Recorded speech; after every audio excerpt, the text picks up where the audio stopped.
One greetings from the high 10. It is Everyday Shenanigans. Thanks for joining me. Happy Saturday to everybody. Please have a safe weekend. Go Vols. We play Georgia today in Athens, and I'm hoping we have a successful win. This commentary is pertaining to the death, the unfortunate, untimely, cruel death of rapper Takeoff. I will be recapping the case. A nurse has spoken. I'm going to bring you commentary from other networks. Mr. Whack 100.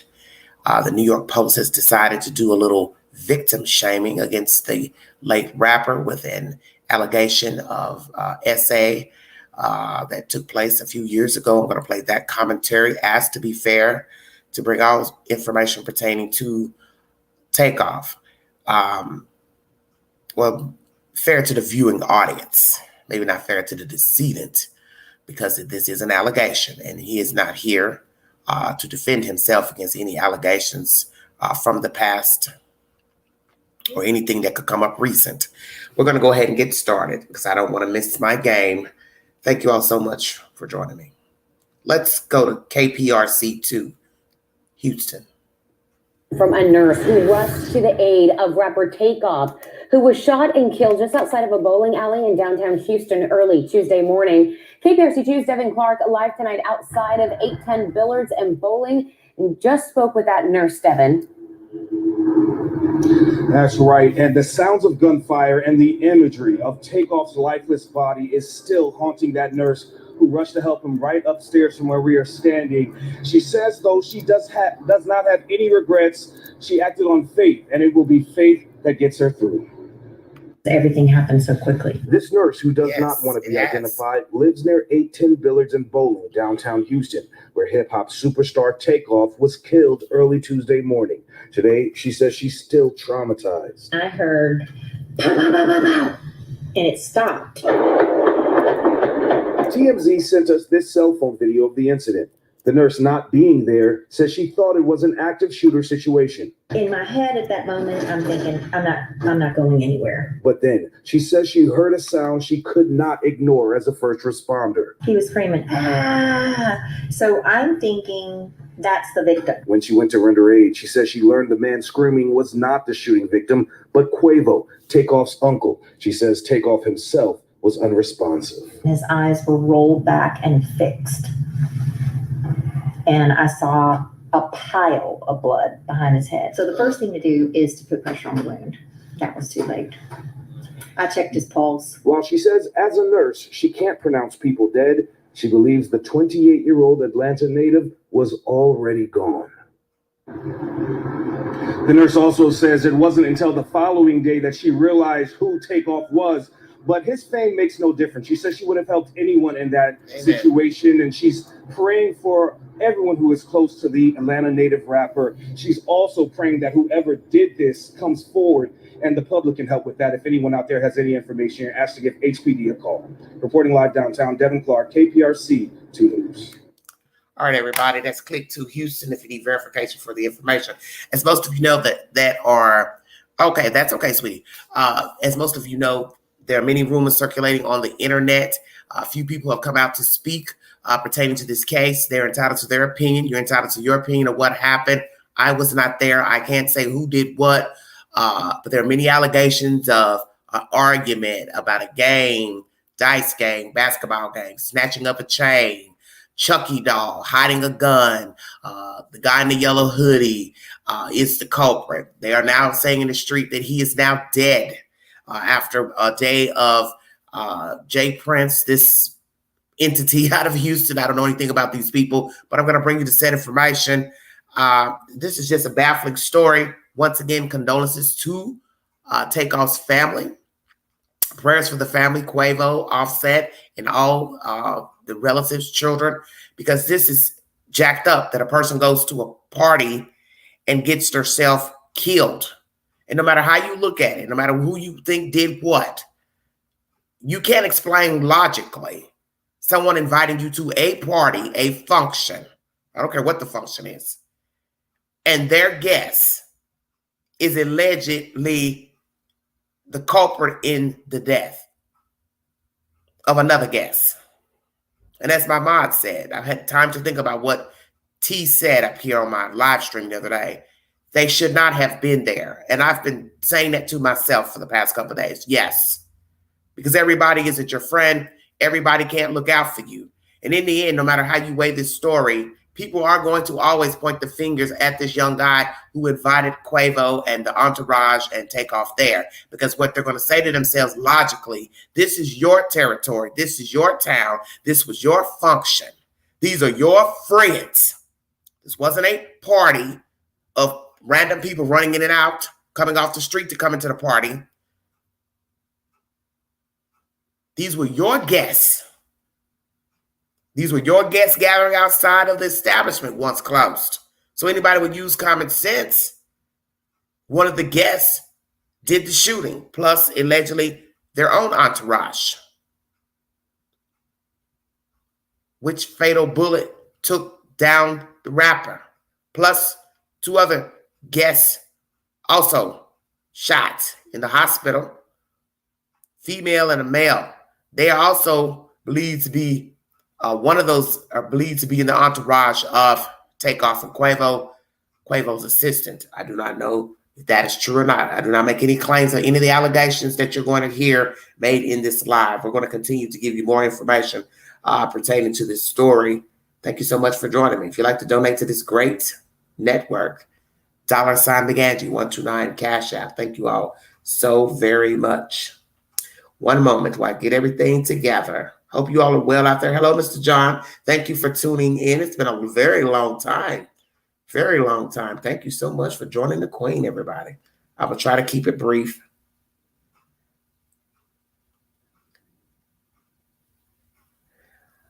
I have to put other, I post to other platforms. Okay, let's see. Here we go.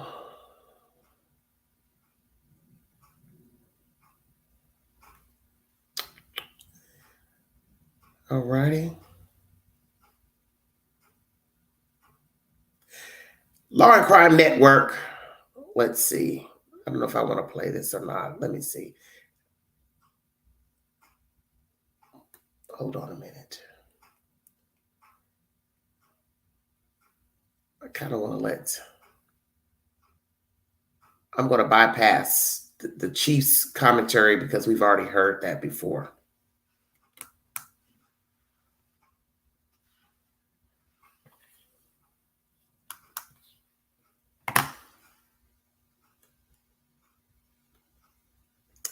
Well, nothing wants to act right. Here we go. 1 second, you guys. I don't know what's going on. Seems the authorities are going to be very, very tight-lipped in this investigation because. Go back a little bit. Melissa, it's good to see you and welcome to Sidebar. Thank you for having me, Jesse. Law and Crime. Here's what we know. We know that Takeoff was shot and killed. We know two people were injured. There were at least 2 people who discharged firearms that night. There were 2 other people, as I said, who were hit by gunfire, but they do not appear to have non-life-threatening injuries. This happened outside of a bowling alley. At this point, what do you think is happening behind the scenes in the investigation? What are authorities doing that we're not seeing? Well, behind the scenes, the authorities are going to be very, very tight-lipped in this investigation because it's so high-profile. So before they release anything regarding this, because of the high-profile nature of it, they're going to be tight-lipped. But what they're doing right now is they are in the evidence-gathering phase. And by that, I mean anybody who has video of this from their cell phones. As we know, everybody records everything these days. And also, the majority of businesses around there will have video camera, and possibly audio though, but we'll definitely have video. So they're going around collecting every possible video from every possible angle that they can at this moment. And they're also taking, I'm sure people are calling in tips, and they're also filing and fielding through those as well. And this was a public event, so this was outside of a bowling alley. There were a lot of people. Do you get the sense, though, that you'd be concerned that people might not want to hand over information, right? I mean, I don't know this. We still don't know the circumstances of the shooting, but how do investigators weed out false information? Because I'm sure there's people who are going to call in with not real facts about what happened, or maybe they have conspiracy theories that they say they were there when they weren't. How do they weed out who to believe and who not to believe? Well, they're going to take a lot of that information. If somebody just calls in something and says, hey, so-and-so did it, they're going to go ahead and start with the videos probably to see if they can identify that person being there. They're going to look up that person's criminal history. They're going to look up a picture of them and see if there's any way to match them. You know, then you could start possibly getting cell phone records involved and cell phone towers, you know, subpoenaing cell phone records and towers. And so there's a bunch of different ways. Usually you can weed out the ones who are calling in false information sooner, you know, rather sooner than later. And like you made a good point about people may not want to give up information. And I will go and I will refer to the biggest unsolved hip hop murders, Biggie and Tupac. So that is still to this day, no one really has been accused or knows who killed Tupac, because there is this culture of snitches get stitches, for lack of a better. That's what they say, though. It's corny, but that's what they say. And so a lot of times, and I've experienced this as well, I'll show up to a shooting, you know, and all of a sudden people will be gathered. We've gotten several 911 calls on it, and as soon as we get there, they're like, "Don't talk to the police! Don't talk to the police!" Well, you know, so that is a possibility that they might not get at anything and just have to rely on the video. It's funny you should say that. We're actually covering a case on the Law and Crime Network. It's the Pike County Massacre case, and the people there, one of the witnesses said, she actually pled guilty to being involved in that massacre. She said, we were always taught at a young age not to trust police and not trust the justice system. So it's not surprising you might have people reluctant to come forward. You talked about the video. So there is this newly obtained video from TMZ, and it appears to show a man who's armed with what appears to be a handgun. Not clear if he is the shooter, but he's standing quite close to Takeoff and Quavo. This happened right before the shots are fired. And what it appears to be is that he's seen raising the weapon and firing. But as I mentioned, there were at least two people who opened fire, so we don't know if he's the shooter. What are police going to do with that video and maybe other videos of that individual? Well, there's several things that can be done. In the video, I saw the clip of the video, and you see the weapon. And so if they're able to zoom in enough and use the software that they have, which is pretty sophisticated these days, to identify the make and model of the gun, let's just say it's a Glock 9mm, just to throw that out there.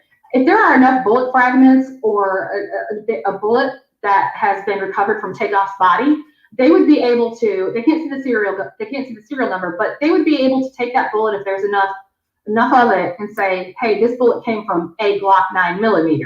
Now, in order to say it came from that specific one, you would need that specific gun, but that would be additional evidence to show that that person was the one who actually, in fact, shot Takeoff. And of course, there's issues of whether or not it's actually registered to that person. Are you really saying that there's technology to enhance it? Because that appears to be a really grainy video. I mean, they were able to zoom in on that, or even take the bullets from Takeoff and match it to a specific gun. How precise can we get with that? Okay, so what I'm saying is, so if we didn't have that, if you have that specific gun, if they recover the gun, absolutely, and they have enough fragments left from Takeoff, absolutely, they'd be able to match it. But if you didn't have that specific gun and they knew what make and model it was, like let's say it's a Glock 9mm, they could take the fragments and say that this bullet was definitely fired from a Glock 9mm. The technology is there. They can, when they have bullets, they know every type of, a lot of times cases work backwards. And so if you have a bullet and no gun or no idea of what kind of gun it came from, they can take it to the lab and say, and do the testings and say, hey, this came from a Glock or this came from a Smith & Wesson. So yes, that technology is there. And we also know that injuries that are sustained by someone can tell a whole other story as well, right? You know, where someone is shot can determine if something maybe was self-defense or an execution. The Harris County Institute of Forensic Sciences in Houston conducted an autopsy, and they determined that Takeoff died from gunshot wounds to the head and to the torso. What does that tell you? That tells me if somebody was looking to take out Takeoff, they accomplished what they set out to do. Because in general, when you shoot somebody in the head, you know that they're going to die. 99% of the time, a headshot is a kill shot. Exactly. And also to the torso, because that's where the majority of our vital organs are. A lot of times is absolutely a death shot. And so that could have been a motive in this. That's possibly a motive. Another motive could have been, I have seen numerous times on calls where a dice game goes bad and a shooting breaks out. That's happened. That's a possibility. Or somebody could have felt disrespected. That's happened as well. But yes, a possibility is it could have been a targeted hit against Takeoff, and maybe a distraction was created, and so that they could create a situation where they had the opportunity to take the shot. Right. Because there's no indication at this point that Takeoff was engaged in any criminal behavior or any illegality. So it could have been maybe it was a fight that blew up and he was just, a casualty of that. Because again, I'm not even sure he was part of the initial confrontation. Or, as you said, have you seen experiences where someone will create a certain environment? Obviously doing this in public, you'd say, oh my gosh, why would you do it in public? There's so many witnesses, there's surveillance, but maybe there's a greater chance to show, if this was a targeted attack, say, oh, it looked like it broke out as a fight, or I was acting in self-defense, or it was so chaotic, it's hard to know who the real shooter is. Have you seen that before? Going into a public area with a lot of people under what it really is a targeted hit? I mean, yeah, that scenario I have seen before, and it's extra dangerous, but it's also it's kind of smart, because that way, if it's busy enough, and it more so back, years ago when there wasn't so much camera footage and everyone wasn't filming everything. But yeah, what better way to get away with a crime than shoot somebody and then blend in with a huge crowd? I mean, that's one of the better ways to actually get away with something. But with the technology that there is now, I think it's going to be harder to do that, because everything is on camera. You step out of your house and you're on camera a dozen plus times, if not more, wherever you go. Right. And by the way, let's just be clear. I mean, we don't know what the real circumstances of this shooting is. We don't have the full complete story. We're just trying to understand a little bit more about it. Melissa, before I sign you off, I want to know something to look out for. If police have identified the shooter, will they list an APB, his face on the news, and everybody searching for him, or will they be more concrete about it? Will they be more quiet about it, more confidential, and try to locate him on their own? Because right now, as we said, the police are looking for any tips. At what point do they say we have enough, and we're not going to, reveal who he is yet? If they have a concrete shooter and they know who the suspect is, the first thing they're going to do before they release it to the public is they are going to track down, because I guarantee, I hate to say this, but from personal experience, the majority of people who commit these types of crimes have a criminal history. So if they are able to track down who has done this, they'll probably be able to track down an address, possible location. If there's somebody else who was involved in maybe planning it or talking, hey, so-and-so might be here. The point they get to where they're going to release it and to the public to be on the lookout and say, hey, this is the person that did it, he's wanted as a suspect or a person of interest, is when they've exhausted all means on the inside of getting to that person. Because it's better to get to them without announcing it, because once you put it out to the public, anybody and everybody that knows them and doesn't want them to get caught is going to be like, hey, they're looking for you, they're looking for you. So they're going to try and do it on the inside, on the down low first.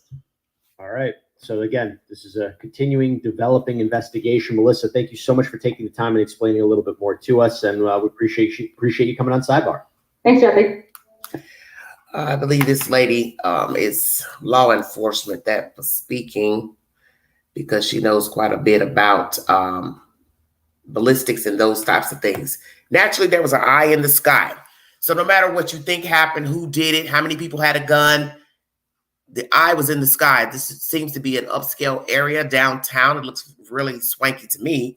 So naturally, they're going to be surveillance cameras. I'm not going to sit here and even think that they turn the cameras off at a certain time when the last business cut the lights off. I doubt that. I doubt that, because you can walk from the outside of a public street upstairs to go into where the businesses are located. So that means it's open, even if the businesses are closed. Okay? The way it's set up, it's open to the street. You climb upstairs to go to each level. So therefore, it's open. So there's no way I'm going to believe the cameras were cut off at a certain time.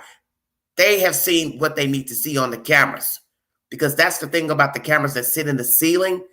Those cameras are clear as day. And I'm sure somebody has made sure to have top technology to zoom in on whatever they need to see at these businesses, because they want to protect the businesses at all costs. Once again, a private event. The shooter was invited, because no outsiders allegedly were there to come in or out. So that means when the party was over at this bowling alley, billiards, whatever you want to call it, the shooter was inside partying with the rappers, the guests. He was outside also afterwards. Bad move. These young men should have had licensed security if they were going to go anywhere, whether it be Texas, Georgia, wherever. 2, they should have left before the party ended. 3, left out of a side door, back door, with a waiting car and driver. Because people talk. And people tell when people are coming and going, who's showing up somewhere. So in case somebody decided they want to exact a hit or this and that, you need to have an alternative route to get in and get out of an establishment. That's common sense. They should have had secured security, license to carry, no hood, fellas, not Pookie Ray Ray, your homeboy, Trained, skilled, such as somebody who was once an officer of the law. Exiting out of an alternative door and a driver already waiting, because you do not want to be walking down streets trying to wait on a car to pull up, driver to pull up. So now you have to ask yourself that. What type of cars did they go back in or came in? Quavo was in a video earlier with a said person, birthday boy, or whomever, because I don't really know these people. Never even heard of them.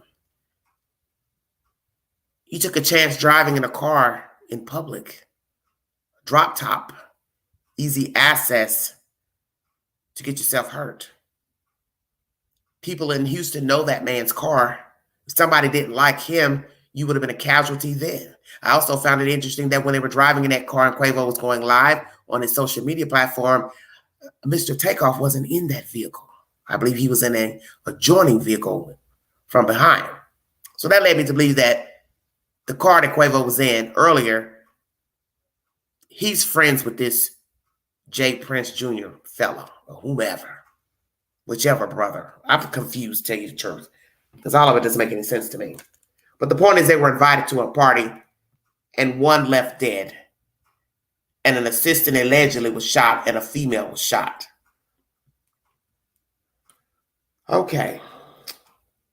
Let me get to my next. That was Law and Crime Network if you need verification. I'm going to play you commentary from 2 channels. People giving their opinion.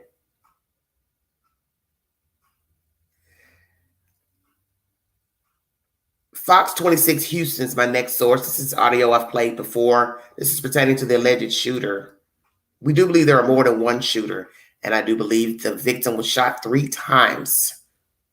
The torso, the arm, stomach, and shot in the head.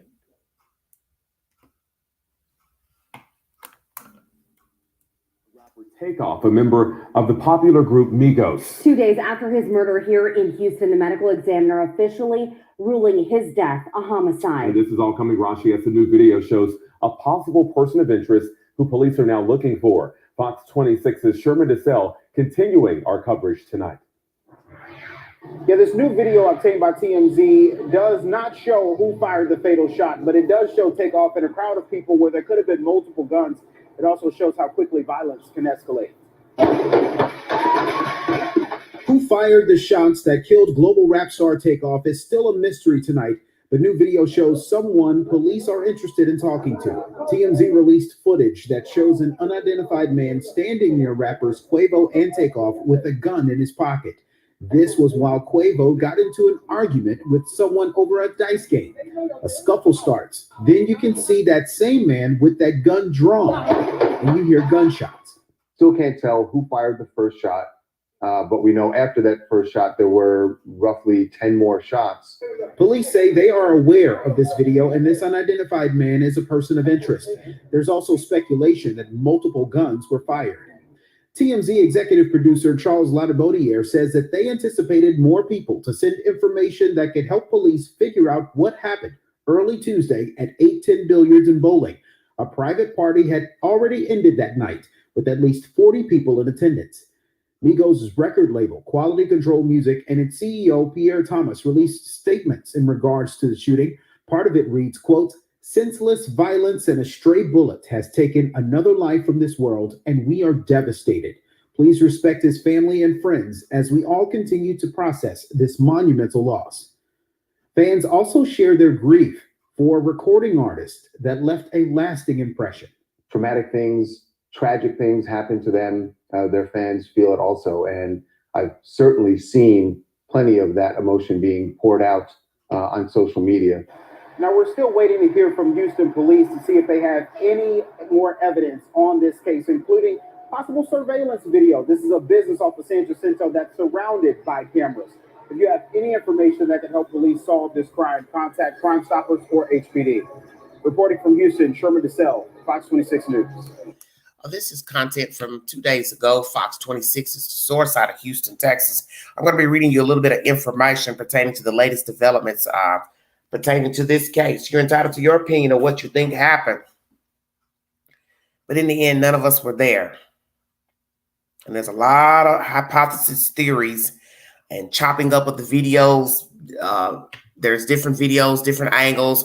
The one video where they're saying a suspected shooter, he's in black and a hat, that gentleman appears to be the same guy that was in the car with Quavo and this Jay Prince Jr. or whoever the other brother is. I don't know. But I do remember seeing the photo of him, the video of the guy in the black hat and all black in the back seat of the car when they were riding around on that same evening. And he's a part of Quavo's entourage. It is believed he was trying to protect Quavo, allegedly. So there were more than one gunman there at this scene. Very baffling scene.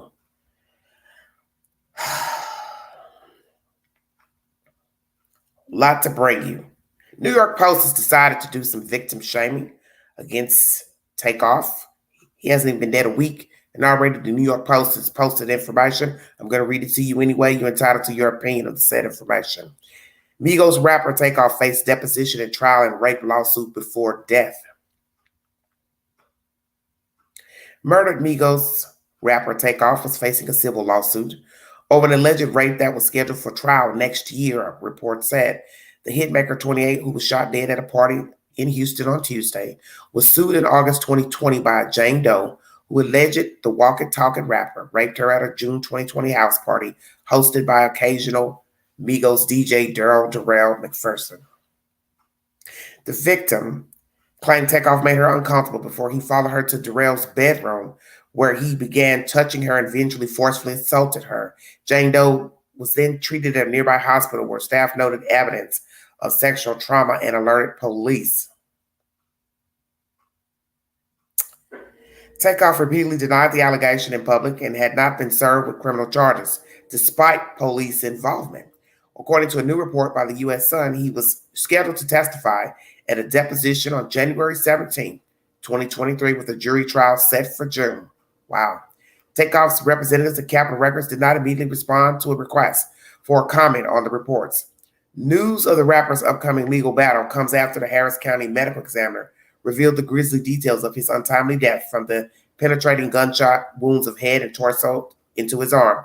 Takeoff was reportedly gunned down at the private event at 810 Billerton Bowling, moments after his uncle and fellow Migos rapper Quavo was captured on a video in a heated argument. It is not believed that Takeoff was involved in the altercation. Meanwhile, one of the two persons of interest related in the case remains at large. Shortly after the incident, Houston Mayor Sylvester Turner appealed to the public for help bringing the perpetrators to justice. I'm asking for any of the persons who were at this private party that have information on the shooter or shooters. Please provide that information to HPD and let us solve it, he said. A statement from Takeoff's rep lamented that senseless violence and a stray bullet has taken another life from this world. We are devastated, his team confirmed. So in this report by the New York Post, the late rapper, who was 28 years of age, was sued in August of 2020 by a anonymous Jane Doe of an alleged sexual assault in DJ Darrell McPherson's home. It states here that he made her uncomfortable before he followed her to Darrell's bedroom. That statement there speaks volumes to me. And I'm not here to say who did what and did not. Although they say there seems to be trauma with the victim. Why would you be going to the DJ's bedroom, young lady? I'm wondering. People are partying, having a good time, enjoying themselves, obviously in another part of the house. So why would you be one going to the DJ's bedroom? He made you feel uncomfortable. So you two are alone in a part of a house where people shouldn't be. Going to say that. And I don't think a person would want people rambling around in their house and going in their separate bedrooms.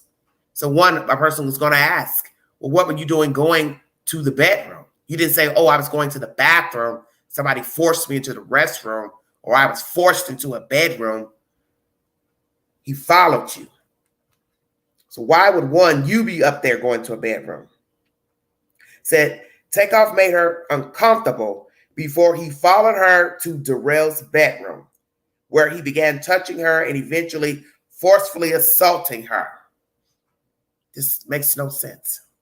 Because one, you have no business going to someone's bedroom. And I refuse to believe what? The DJ didn't have a separate restroom. Or what? He lived in an apartment condo that had a bathroom in the bedroom only. I'm curious. Because I'd like to know why you were even in this man's bedroom, going to the bedroom. And why would this man be following you into someone's bedroom? That doesn't make any sense. And any logical person would think that doesn't sound right. Is it indeed that you were going to do something with the victim?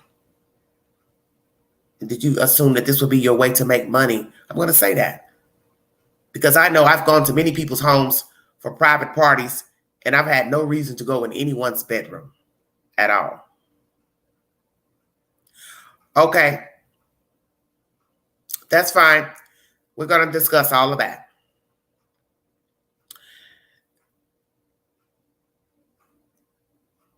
Very sad. So now we have to ask the question, will she try to sue his estate? That would be up to 12 members of a jury to decide if they want to give a dead man's estate to this alleged victim. Because he's not here to defend himself. He's not here to defend himself against the allegations in trial. So therefore, there you have it. New York Post, you're something else with yourselves. Naturally, videos became public pertaining to this horrific death and shooting of other people. Someone allegedly sold the video to TMZ. Naturally, there are different angles of video footage from different people. So you've got this, and this. So you don't know what to believe. Who shot what? Who pulled out the first gun? One person hand already on a gun. You don't know. Because when you can't see things in real time, you can't really say who was doing what. All these allegations of a game, basketball game, dice game, Quavo being upset, hyped up. Somebody made an offhanded comment to him, which got him to respond. Allegedly, a chain was stolen. Allegedly, somebody was holding Takeoff hostage and blocking his way, and a Chucky doll hiding a gun. If you can't see it in real time, you can't say. But the one thing I'm going to say, which is the obvious, you can't logically explain inviting someone to a party and they end up dead by your guess. And although you may not have had anything to do with it, it's still a bad look on you because one, it's a private party. Two, the dead man was your guest and the shooter involved, whether on purpose or hit, was your guess. It's jacked up. It's jacked up. Rolling Stone is my next source.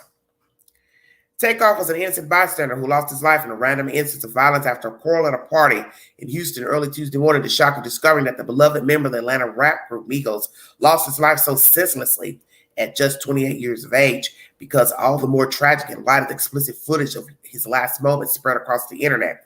In one clip, you can hear his group mate and uncle Quavo cry out in distress over his nephew's death. I have yet to see that video where Quavo was crying, because naturally YouTube has let it be known they do not want any death scenes shown on the internet, on their platform. Shortly after, his wells become a trending topic. The beauty of the internet is that it puts new information at our fingertips. The downside is the sadism that people chose to display. Fans and morbidly curious onlookers are currently scouring Zapruder like recordings of Takeoff's death in an attempt to expose the shooter, all with a distressing level of detachment from the human beings involved. Takeoff's death is part of a growing pattern of violence, essentially going viral. In May this year, Peyton Gendron allegedly live-streamed himself shooting at Black people in a Buffalo, New York supermarket. In 2017, an Ohio man named Steve Stevens live-streamed himself fatally shooting Robert Godwin. The dynamic is especially pernicious whenever violence occurs in the rap world. That same year, a video of the deceased, XXX Nation, spread on social media in the immediate aftermath of his death following an apparent robbery. Since then, rappers Nipsey Hussle, FBG Duck, King Von, and PNB Rock have all been killed and subsequently had images of the scene circulated online. TMZ's clip of the post-shooting fracas has roughly 750,000 views on Twitter. 6 videos on YouTube show the aftermath of the murder, in which at least 100,000 views. The sheer volume of footage is undoubtedly a product of our increasingly phone-obsessed lives. The moments before the still unknown shooter fired gunshots at 810 Billards and Bowling in Houston were captured from at least 3 vantage points, as videos online depict multiple angles of the scene. Some critics have called out TMZ for irresponsibly posting multiple videos of Takeoff, and rightfully so. But few have ever called the outlet a symbol of journalistic ethics. Instead, shocking content is their business model. I agree. The same goes for the podcaster and media personality Academics, who carried on an entire live stream breaking down footage from the shooting and implicating who he thought fired the fatal shot. In some ways, it's a version of the same issue of the media faced as they grapple with whether or not to broadcast the gory consequences of the Vietnam War on television, the types of violent footage deemed newsworthy and thus in public interest were once a philosophical debate litigated through FCC guidelines, but increasingly video platforms like TikTok and live streaming services like Twitch and YouTube allow indie personalities to feed into the public's thirst for information while remaining relatively hands-off regarding moderately potentially incendiary content. A recent report, for example, suggests YouTube actively profits from videos that engage in targeted harassment. Yes, that is true. Some argue that culling through these morbid details is a public service, providing evidence that could apprehend the guilty party. However, more often than not, online mobs implicate innocent bystanders and add to the confusion surrounding an incident. And studies have also documented the impact that continued exposure to violent imagery can have on Black people's mental health and even preterm birth rates. Wow, interesting. Let me repeat that again. Studies have also documented the impact that continued exposure to violent imagery can have on Black people's mental health and even preterm birth rates. Never heard that before. Especially in hip hop, the long history of Black trauma as a commodity adds a layer of complexity to the issue. Things may get worse before they get better. Twitter, now owned by Elon Musk, is reportedly cutting the size of its staff by nearly half, making any improvements in moderation seem unlikely. And the problem of gun violence continues to run rampant. Takeoff's tragic death and the subsequent videos that follow illustrate the worst of our culture's obsession with celebrities and violence. In many ways, we make it apparent that most of a star's work comes from their work, stripping their humanity. And now, even in death, fans still clamor for one last piece. I'll take care of it, honey. Well, the mods don't show up when I have them, so that's that. They don't show up. Let's read the coroner's report. That last piece was by Rolling Stone. Everything said in there was spot on. People crave to see altercations, arguments, shootings, people getting beat up, hair pulled, being cursed out, laughing, sharing. We share it in Messenger, TikTok, any type of message system. Girl, let me show you what they did. Look what you said. But death is final. You can't take it back. And yes, it is disrespectful to the dead to show them lying on the ground or wherever they were murdered. And then we're trying to hypothesize what happened to the person. And the videos and the clips going around social media, YouTube especially, are, it's sad. Because naturally people are curious when something happens terrible to a person. You're trying to put it together. And as this article states, you may implicate somebody who didn't do something. And that would be the tragedy, to put a person on blast, show their picture on YouTube channels, circle them and say, yeah, that's the hitman, that's the henchman. And now people be walking around thinking that person killed somebody or did the shooting. An eyewitness has to say, yes, I saw that person in a hoodie kill, shoot, blah, blah, blah. And naturally, only a fool would come out and say they saw a certain person do the shooting, because then now they become a target and they don't know who they know. And now someone in the chat says the person who is allegedly implicated in the shooting that killed the rapper and wounded 2 other people, exchanged a gunfire with different people, is allegedly alive. But rumors on YouTube say the guy's dead. I don't know. I don't live in Houston. And if I lived in Houston, I probably still wouldn't know if he was alive or dead, because I wouldn't be going to look for him.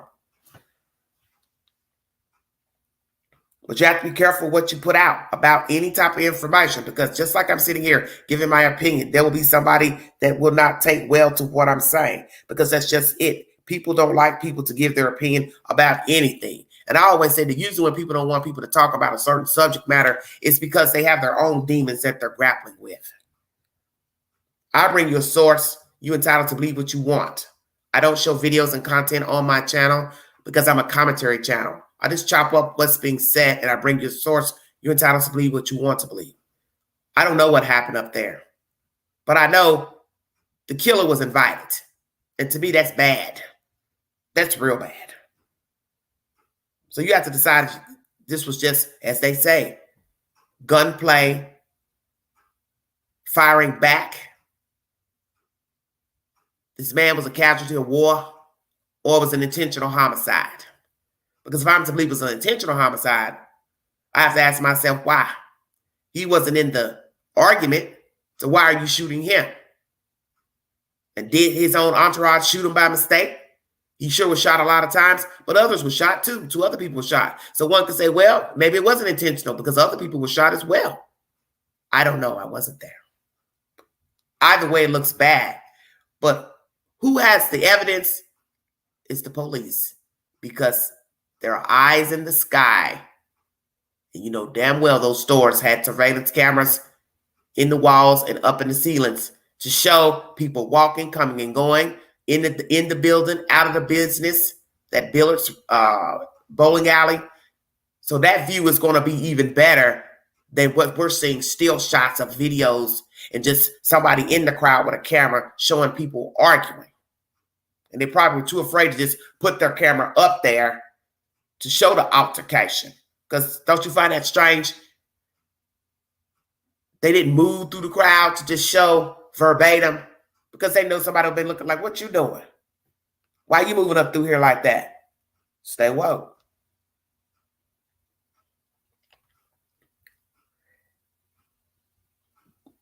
Takeoff's killing. Details from the coroner's report and Offset's subtle tribute. This is uploaded November 3rd.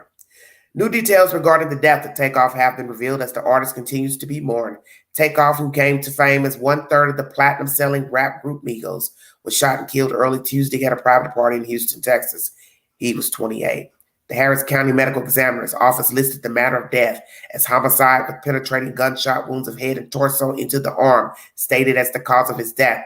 A 23-year-old man and 24-year-old woman were also injured. Sergeant Michael Arrington of the Homicide Division told reporters Tuesday that they both were doing okay.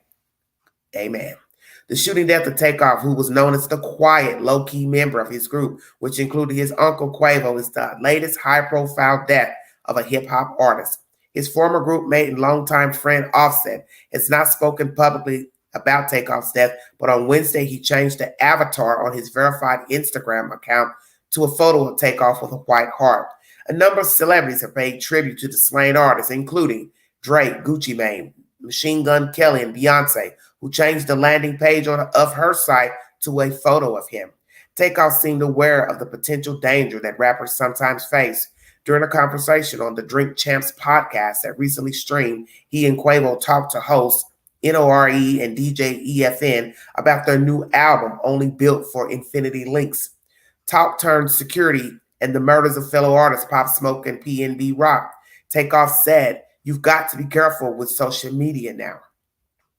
You got to watch what you post, because even though you're just trying to show off and show your fans stuff, it's people that follow you and watch you that have bad intentions and don't want the best for you. They're looking at your page and see you every day," he said. "That's why I don't even really post like that. Or if I do, I post after I left the spot." Exactly. Lord have mercy, this is terrible. "I post tomorrow or the next day, and you think I'm at a location, but nah, I'm at the crib." Authorities are asking for the witnesses to come forward and provide information in hopes of arresting the person or people responsible. That is a brief commentary by CNN. This is very sad. The last words of what I would say a legend, because he had a phenomenal voice. He had a smooth voice. And I must say I liked him.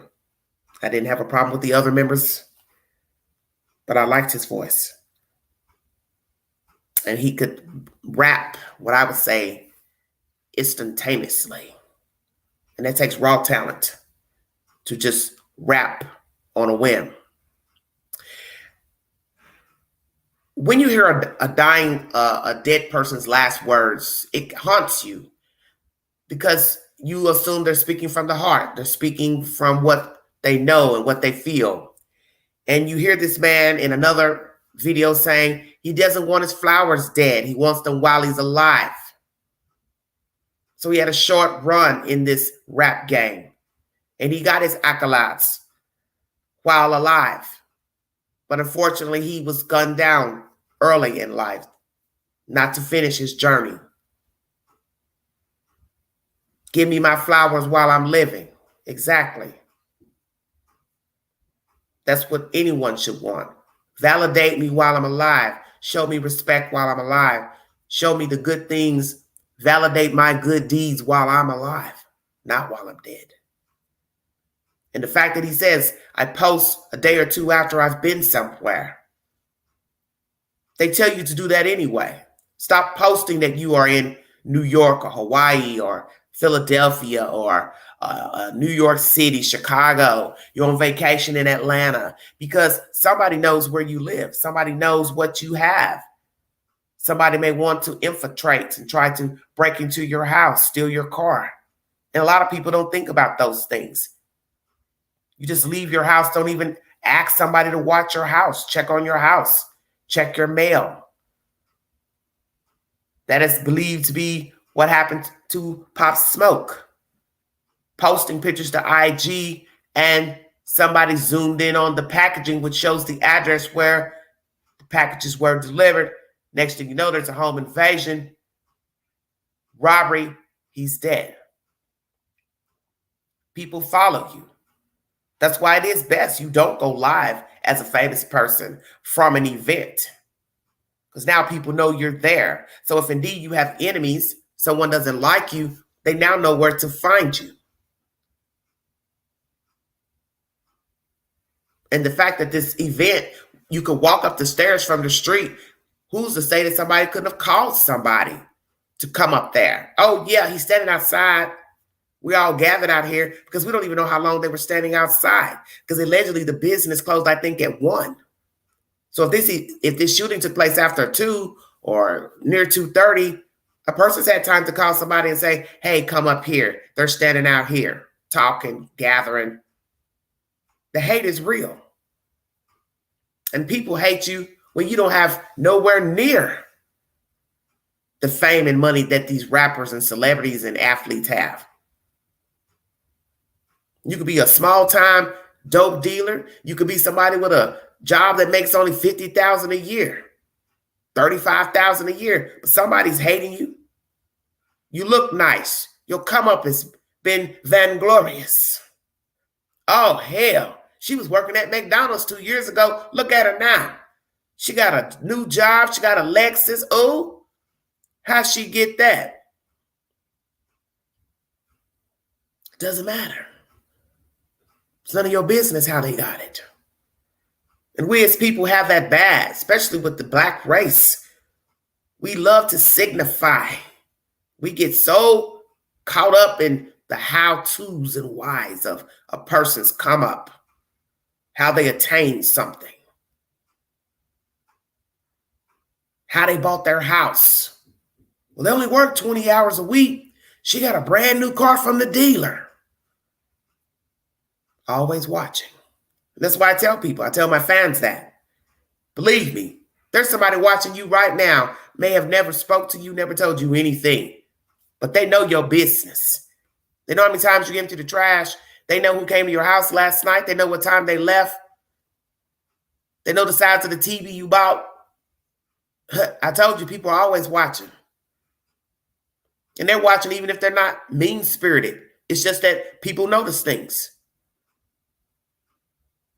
That's why you have to be careful what you say in public. You have to be careful what you say if you live in a closed-in space, such as an apartment, a condo. Noise travels.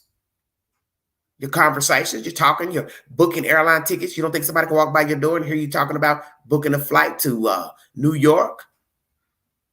Now somebody knows you're about to take a trip. See, the little things you don't even think about. And I don't know if this man was intended to be killed. The rumors are circulating on this YouTube platform that are bad, horrendous, putting people out there, putting their pictures out there. Yeah, this is the person that did it, blah, blah, blah. But like this article said, what if they're not the guilty party?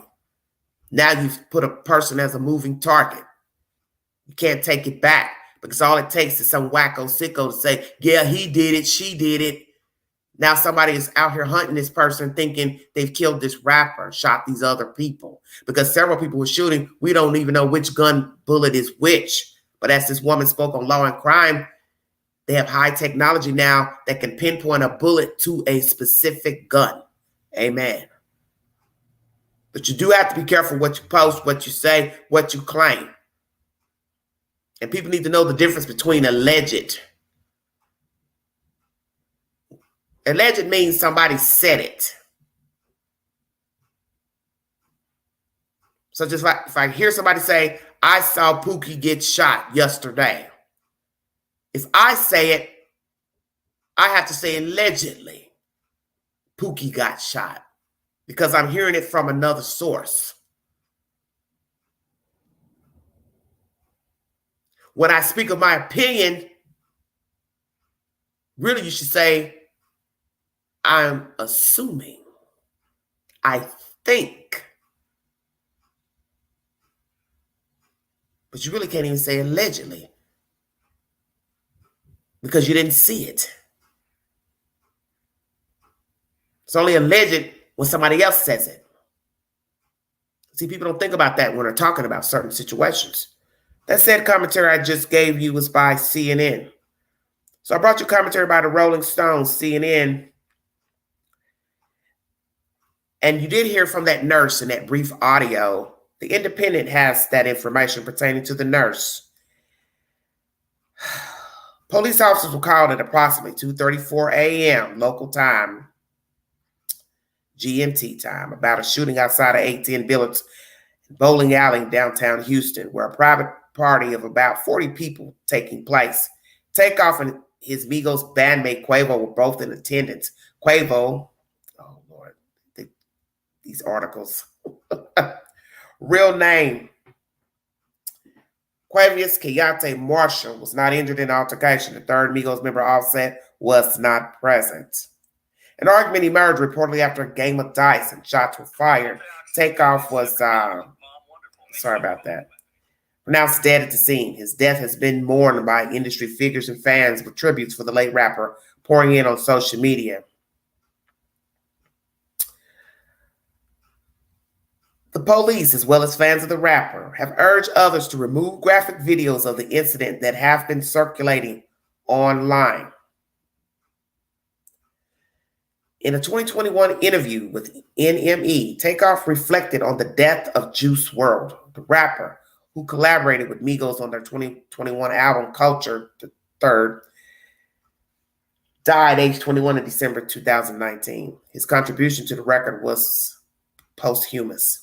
Speaking about his death, Takeoff said, "I had a conversation with him on the phone. He's a good person." His bandmate Offset continued, "He did a few songs and he has the same passion as us in music. He goes straight in there and doesn't like to play around in the studio. Off the top like he is, he lets it come to him, but he's a great artist, man. Bro was hard, excuse me." As most of you know, Houston had a press conference on the 1st, which was Tuesday, to speak about the shooting that killed Takeoff. During the conference, Police Chief Troy Finner revealed several key details about the tragic event. Once again, they were called to the scene at 2:34 a.m. at 810 Billards, where there was a private party taking place of about 40 people. Quavo, Takeoff were in attendance. He was pronounced dead at the scene. At the time, officials did not name the victim, but identified him as a black male in his 20s. It was Takeoff's representatives who first confirmed his death, with the police confirmation following shortly after. Two other individuals, a 23-year-old and a 24-year-old female. 23-year-old male and a 24-year-old female were taken to the hospital, non-life-threatening injuries. In saying so, police appeared to confirm that Quavo was not injured during the altercation, given that he is 31 years of age. And as I told you earlier, Offset has paid a subtle tribute to the late bandmate, Migos bandmate, on his Instagram account. He changed his profile photo on the social media platform to one of Takeoff on Wednesday, the 2nd of November. Neither he nor Migos' third member, Quavo, has commented verbally on their friend's passing, which they are related. Just bringing you the updates pertaining to information. James Corden, who works on the Late Late Show, host, said, "I was lucky enough to spend some unforgettable moments with Takeoff over the past few years.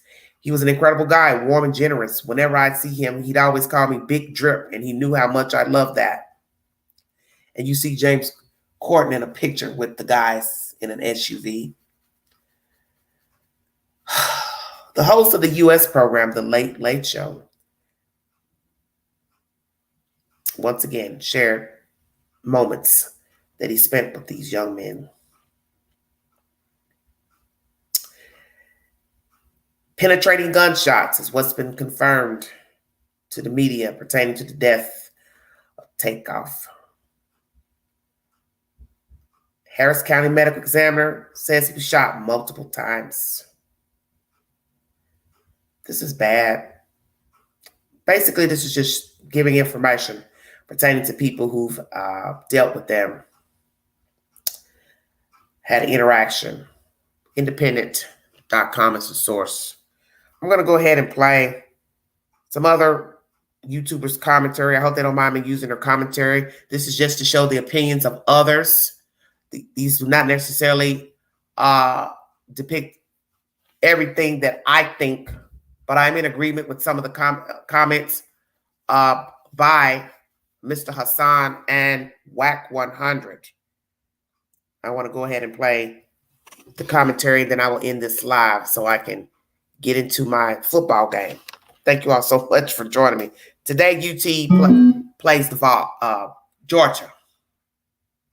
Bluetooth connected. GRS, Getty Radio Show, has some commentary pertaining to this death unfortunate death of a young man, talented young man, let me say that. And once again, condolences to the family. Thank you for joining me.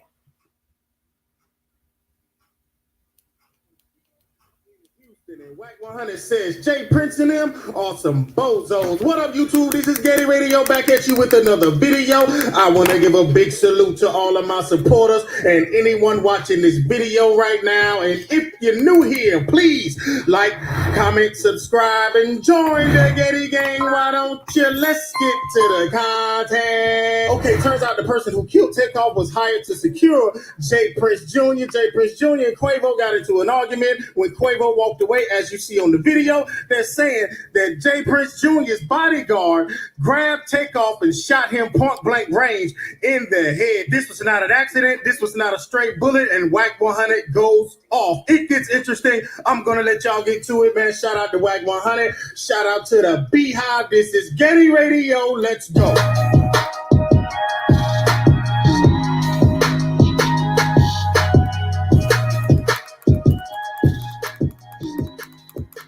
All right, we'll get into that. 1 minute. Shout out Beehive. What's up, 100 side?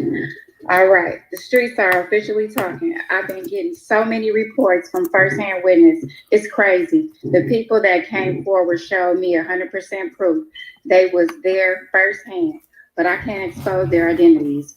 They told me Quavo was arguing with Jay Prince Jr. He shrugged Jay Prince Jr. off and walked away saying, "Let's go before I hurt somebody." Immediately after Takeoff was following behind the entourage to leave in yellow hoodie, who goes by the name of Lil Cam, grabbed Takeoff and shot him in the head, and then tried to use his body as a shield when Takeoff began to fall. Remember, the messages said first shot, Takeoff dropped. That's when Quavo's manager pulled out his gun. It was not a straight bullet. Quavo's manager seen the whole thing and tried to protect Takeoff. And it's actually believed that Quavo's manager might have actually shot the girl Sydney in the head. It was on accident and she survived. The hospital have officially removed her tubes out and she is in stable condition. Quavo's assistant was also shot, but two survived. As for Yellow Hoodie, I've heard the team is allegedly hiding him. His job is to protect Jay Prince Jr. My source said as of yesterday, the entire Jay Prince Jr. team is shook, RN. Since all of the evidence is out, everyone is talking and yelling. Now this is all started because of him, and now they are now receiving many threats from Takeoff's family and associates.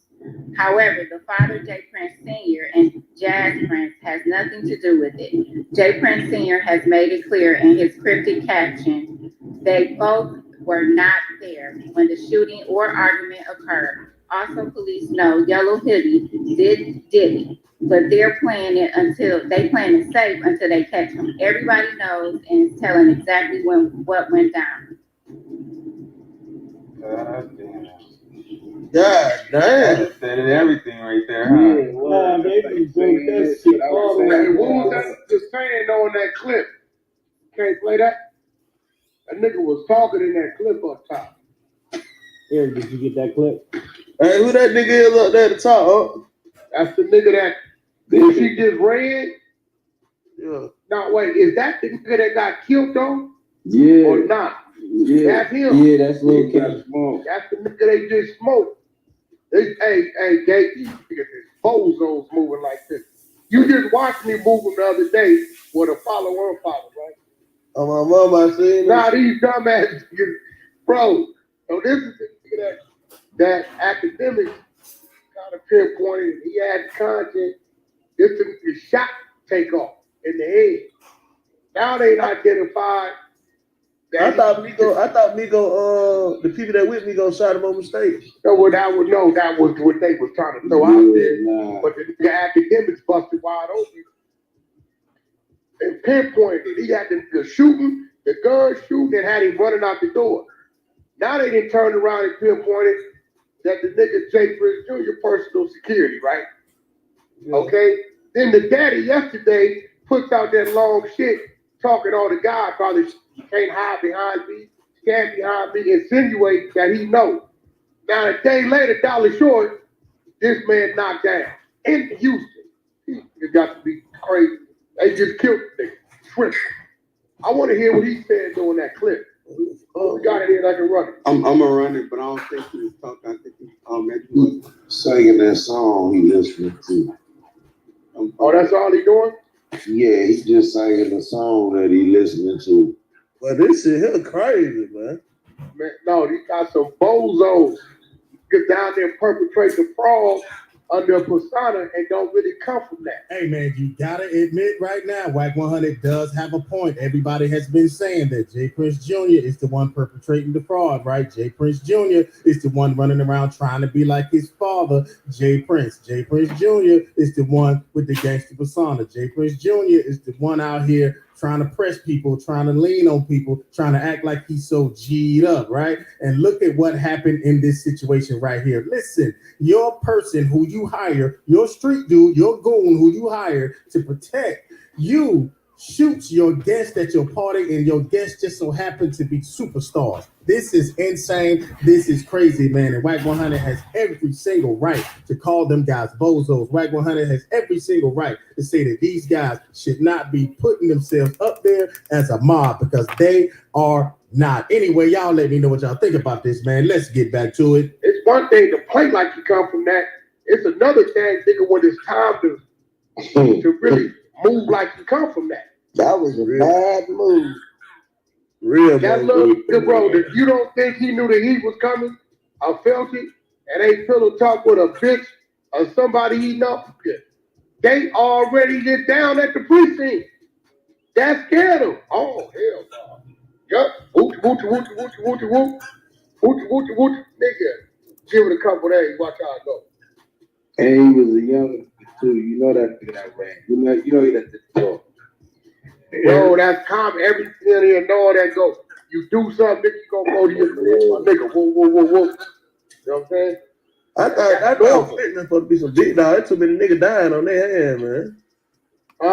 Everybody dying. Niggas dying on their hand, bro. I thought the boy was some big dog. Nah, you don't remember when I got into it with your daddy? Yeah, I remember that. I was getting it. I know them niggas, bro. Yeah. All this old persona, I know you niggas.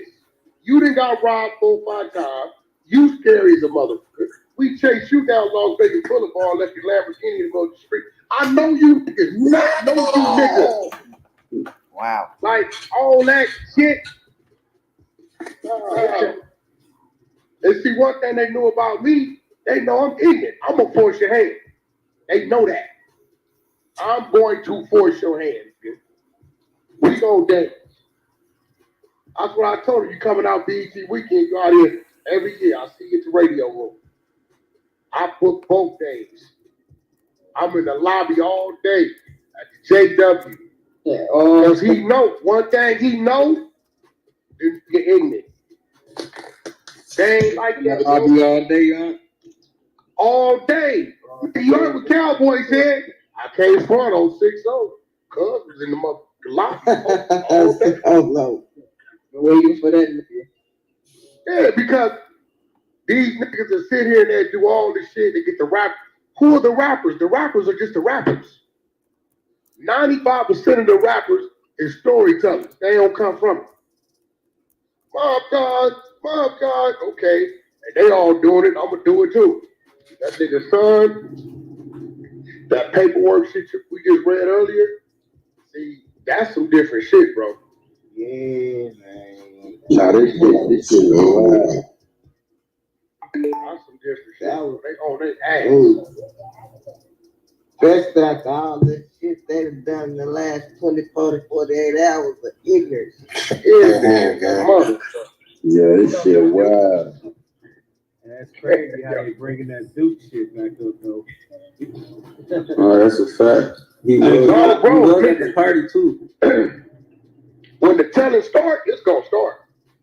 Hey, can y'all let Deuce pot up, please? Just got to Hey, give Gate a bean, bro. Bean Gate so he can handle his own people. The bottom. And he float Gate here over here, bro. Y'all make sure y'all beat him up. Appreciate that, huh?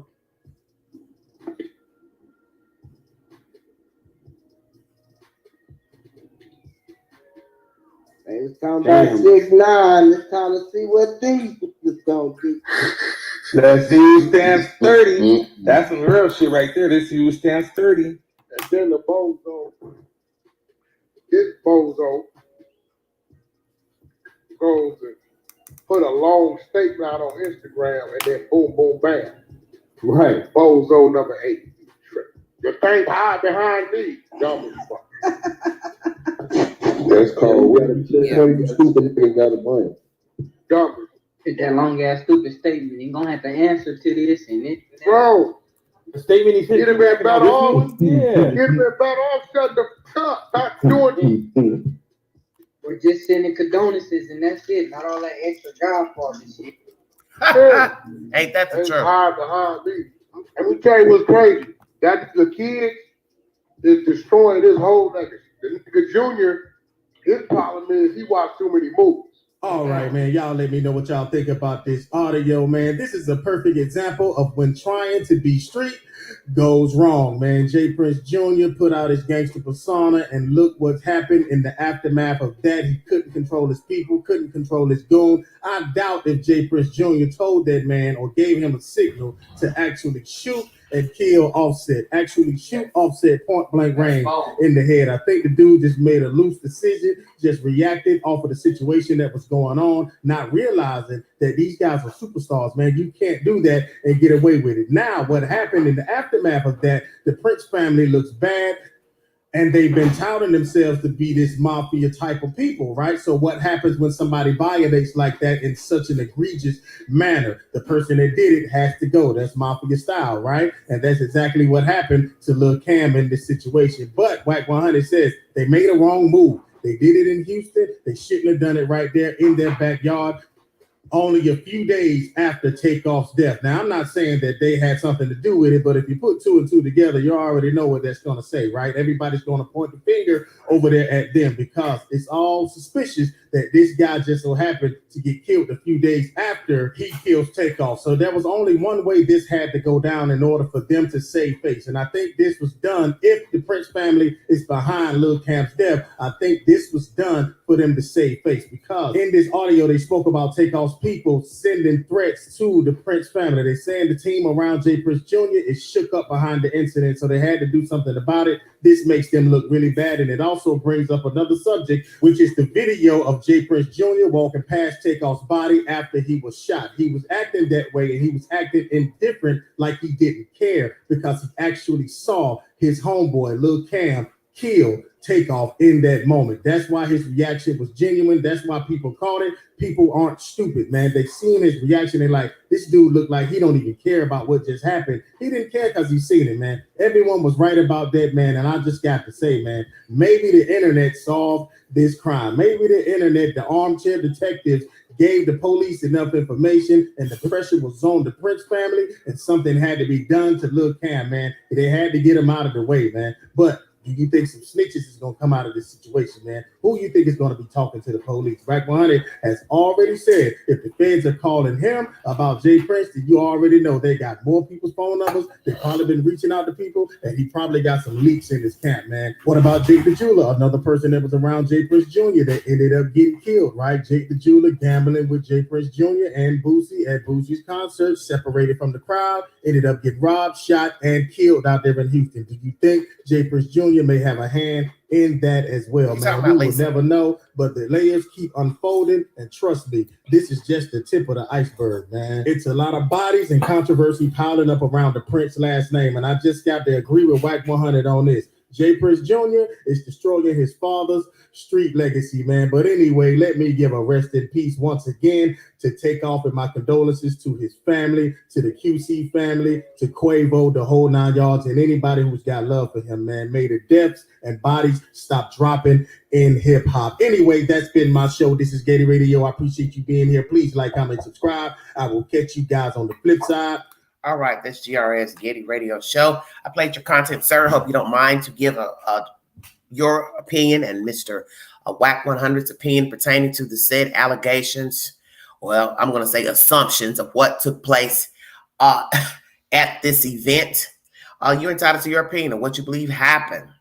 Many still photos and different angles of the video has been released. Different people, I'm sure, were filming. A video has been sold to TMZ. I don't know if any more videos have been sold to TMZ or any other entities, but people can judge it as it is. Are we internet junkies, internet whores, platform whores, selling information and to the public to hype up views, likes sometimes? But I'm a commentary channel. I give my commentary. I don't have any videos to show of a dead man lying on the ground. I do not. As far as this Prince Jr. walking by the decedent, did he feel some type of way? Did he feel guilt? Was he just angry that it happened, that it jumped off? Now a man's dead. A man that's related to his alleged friend, Mr. Quavo. What are his real emotions? He's never going to tell it. If he tells it, it won't be to any of us. Will he speak? Will Quavo speak? Will Mr. Offset speak? Any family members speak? Will somebody who's actually there and saw what the hell happened speak? Be dangerous too, especially if you live in the Houston area. You hear in his commentary that he's alleging that this Prince Jr. is just really wanting to be something that he's not. He wants to be street. He wants to be hood. He wants to be gangster, but it's not him. I don't know him. I don't know who he is. I don't know anything about him. First time hearing about him. As far as the legacy, is there a legacy? Are they breaking this man's legacy, the father? Senior? Prince Senior? Don't know. The birthday party. He speaks of he and his other son, Jazz, were not there. So I'm assuming it was his Jazz's birthday or what? I don't keep up with these people. When you start mentioning too many names in a storyline, I get befuddled and I zone out. Because when I have to start remembering a whole bunch of people's names of this one, that one, Senior, Junior, Pookie, Ray Ray, I get bored very easily. Because that's when my mind starts going into rotation and this is a bunch of BS. And now that you have all these theories from videos and still shots, it's bad. It's a bad look, no matter what happened there. You know, one girl saying that only the Prince group had entourage had guns. Well, we know there had to be more than one gun. It's obvious. Too many people got shot. So you want me to think that one person shot all those people? And naturally, they have their own security. They had this guy with them. Naturally, he would have his own gun. And I'm sure Prince Jr. knew that. He allowed them in there, so he had to know they had their own gun. So that girl that said that, she was lying. See, this is what happens when you speak on things you don't know what you're talking about. This is why it's sometimes best don't speak publicly on a platform. If you want to go to the police and give the information to them and then they investigate, that would be different. But to speak on a public platform, yes, I know what they were arguing about. I know this happened. It was something about the Fifth Ward, blah, blah, blah, blah, blah. But one thing you didn't tell the truth was who had guns. It is alleging that Quavo's entourage did have artillery. That's why sometimes it's best not to speak. As far as Prince Senior speaking, you shouldn't be speaking because now you're implicated that you know of the shooter, alleged shooter. When you make the comment, you're not going to hide behind me, around me, which is soever. That's not a good thing to say.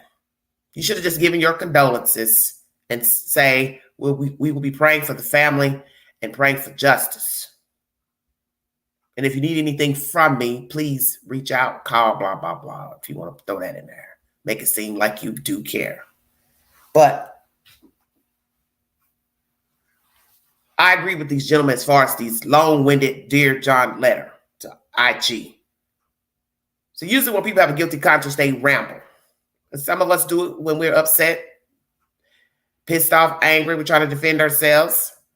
Sometimes we ramble even when we know, okay, we're in the right. We just ramble. But when you're speaking of something this violent, it's best to keep your wording to a minimum, especially due to the fact your son was involved and he was there. Now, as one guy says here, I don't believe that Prince Jr. orchestrated this hit, orchestrated it as a hit, gave us signal for him to be killed. But the guy knew what he was doing, and that's the point of the story. Nobody told him to pull that gun out. Nobody told him to shoot this man in the head. You did that because you wanted to. Now, if you thought this was going to be for clout, you are a fool because there's an eye in the sky. and then somebody was filming. Then you had eyewitnesses. Somebody's going to tell. And God forbid there's a reward. Hell yeah, they're going to tell it. Hell yeah, they're going to tell it. But as I said, there's an eye in the sky. These are businesses. So you know there are cameras around. So you were a fool to pull that gun out. You and whomsoever else did so. It's a bad move. And as I said before in my commentary, what are the odds you're invited to a party and you get gunned down by another guest? Now, we've had many altercations in life, seen and heard of people having parties, barbecues, block parties, weddings, funerals, where people get jiggy. But this is bad.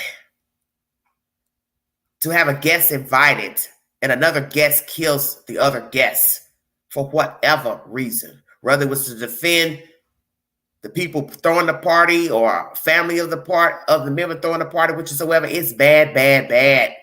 And the fact that you now have commentary, these people's opinions, that this Prince Jr. is trying to be, something that he's not, thumping his chest, perhaps. I don't know him. That ain't good. And the fact that you've been implicated in another dice game that went terribly wrong with the death of another man, the jeweler. What are the odds that you were there at that dice game? And now you had another alleged dice game. And your friend's nephew is gunned down. You can't make that up. And please refer to my Frederick Black video, which is a eerily similar scenario here in East Tennessee, outside of Knoxville, a case of an older man who was shot in the face by someone who he argued with in a alleged dice game a few months ago. This is a true story. The TBI is currently investigating this crime. Now you have to ask in that story, why is the TBI investigating? Because it's possibly, as someone said, gang-related and or drug-affiliated. And I'm sure if these people are not living cohesively and legally, you probably will get the feds involved because people talk, the streets talk. And as they always say, there's a little bit of truth to the he said and the she said. So are these people involved in illegal activity? Prince Sr., Jr., the other brother, Jazz, whomever, the shooter, the guy with the yellow hoodie that everybody's implicating as the shooter, allegedly. Someone in the chat says just now, oh, he's alive. He's on Instagram. I don't know. I don't go looking on that kind of stuff. I'm just playing you other people's commentary just to show you how out of control the situation has gotten pertaining to the death of a young man who many have spoken very highly of. And that's the sad part. He was the quiet one. He was the quiet one. I mean, they're wearing that down. He was the quiet one. Almost like you're saying he shouldn't have been the one that got shot. Because some people may think that's what you are referencing. So what are you trying to say? Quavo should have gotten shot? He was a louder one? I don't know. I don't make any claims about any of the people involved in the story. I just know no matter what, there was an eye in the sky. Police will have video surveillance. They will pinpoint who was all involved in the shooting, who all let off gun rounds.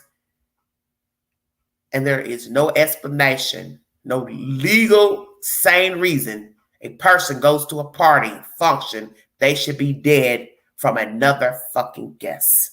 That is irreversible. It is ridiculous. Now, that's my opinion. I will now play one more commentary, and I will check out of here. That first audio was by GRS, Getty Radio Show, with Mr. Wack 100 speaking. This next one is another YouTuber who gets very hype when he speaks, raw and uncut, with Hassan. Remember, this is his own opinion and commentary. I'm just showing you what some people have to say about the death of Takeoff and the involvement of others allegedly. So you have to be very careful when people are filming. People will come to their own assumptions and conclusions of what they think happened. And this Prince Jr. walking by, I gave him the benefit of the doubt of saying, perhaps, what was he supposed to say? The man's dead. Maybe in the time that he walked by, he knew he was dead. There's nothing he could do. He was angry that it happened, angry that it's on his watch. Now, some may say, well, he didn't care. As you heard in his last commentary, I don't know. I don't want to go on record saying he didn't care. Maybe he didn't. But when I can't see a video in real time, Bluetooth connected. I can't say what a person meant by the look on their face. Yes, it was a bad look, of course. But if I can't see everything play out in real time, verbatim, who did what, who said what, who ran where, then I can't say, oh, he was looking at the dead man in angst, had no pity for him. All I can say is it looks bad. Yes, it does. But was it in angst, or was it in angst of, damn, this is on my watch. I'm now going to be implicated. People are filming. This is in public. I'm screwed. Or, no, I don't give a damn. Oh, well, you're entitled to your opinion. Thank you for joining me. Hold on one second.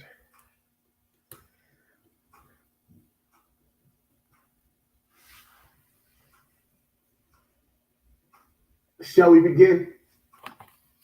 Shall we begin? They say a sucker's born every day. Not me. Let me break this down to y'all real quick, right? We're going to address Jay Prince and this statement that he just made, right? I'm going to take this real slow. Really, really slow. So I can break this down. For you slow people that like this post, but didn't pay attention to what you was reading. And remember, I'm the one that's not smarter than the fifth grader, right? Remember that. The Prince family would like to send our condolences to the family and the friends of the beautiful soul, Takeoff. To Houstonians, the families around the world, this one breaks my heart because Takeoff was a brother, a son, a role model, and a God-loving human being. Grief is the price of love. A bill from people across the world, the globe, are paying right now.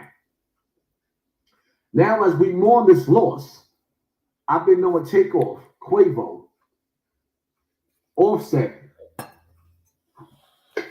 for many years. And there has been nothing but mutual love for one another. That ain't going to ever change where we are concerned. This shouldn't have happened. This shouldn't have ever happened in our city. This shouldn't have been recorded. This shouldn't have been recorded. And it's damn sure shouldn't be circulating across social media for the family, the friends, and the fans to see. Let me pause right there. So I can hit him in the head with the headshot. To whoever recorded this video, this is a threat. This is a warning. This is a threat. Because Jay Prince is mad because whoever recorded this video exposed his family to be one of the filthiest families, the strongest black empire, one of the strongest black empires in America, but one of the filthiest, dirtiest, rottenest. See, because if we didn't have this film circulating, we wouldn't have seen the ugliness of your son who represents you. But let me finish before I really get in that. I'm gonna get in that ass. As I hold on. This shouldn't have been recorded, and it's damn sure shouldn't be circulating across social media for the family, the friends, and the fans to see. As I write this, I am angry about the lack of love and respect we have for one another as a race, which it brings us back to the same tragic place, back on black killings. They say Satan is the orphan of confusion. And right now, there are a lot of lies and false narratives being spread by social media whores. I consider myself a man that's quick to listen and slow to speak. Therefore, whosoever is responsible for putting the bullet in my little nephew's head, let it be known that you cannot hide besides me or anyone near me, because I don't tolerate dumb shit. I speak these words not knowing whose bullet is responsible for his death. Let me stop right there so I can slow it down. I got to slow down for you to catch up, right? He don't know whose bullet shot him. It could have been friendly fire. It could have been his son's crew, the crew that was sent there to protect him. Right. So he don't know if his own man hit him. Right, but hold on, let me finish. Knowing whose bullet is responsible for the death. With that being said, the root of this tragedy is foolish. Come on with this pop-up. Move. Foolish, it has to be owned by the fool.